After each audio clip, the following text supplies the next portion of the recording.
A reassuring wipe of her son's cheek, and Kate introduced Prince George to the Southern Hemisphere. Concentrating on carrying her 8-month-old down the steps, the windswept Duchess also had to contend with the weather. Prince George, by comparison, appeared unfazed, seemingly eager to meet his first foreign Prime Minister, as this historic royal tour finally got underway. Fidgeting in his mother's arms, it was as if the third in line to the throne was keen to get going. A reassuring tap from Dad, Prince William, and then, facing forward, Prince George's first overseas royal wave to those of this faraway British realm.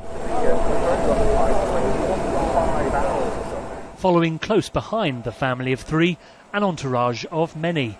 Private secretaries, police protection officers, and of course Prince George's new nanny, Maria Borrello. Welcome to Australia. But it was the Australian media hours before who'd spoilt the carefully choreographed start to this tour, cameras capturing the royal family in the Sydney Airport transit area before boarding the Royal New Zealand Air Force flight to Wellington.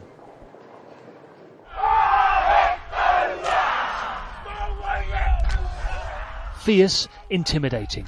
A traditional Maori warrior welcome for the royal couple at Government House in Wellington.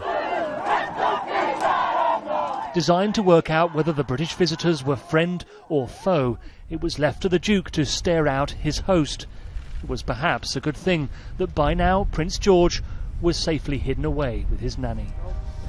William and Kate will operate a hub-based tour, which means they'll travel in and out of cities in Australia and New Zealand to minimise the impact on their son. Nights away from him kept to a minimum, but they also know they have to manage his introduction to two countries where one day he will be king.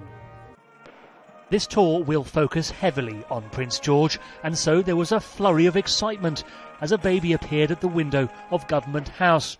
But George it was not, instead maybe a playmate for the toddler for the duration of his stay.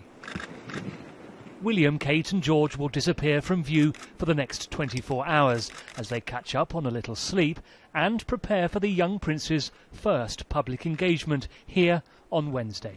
Paul Harrison, Sky News, New Zealand.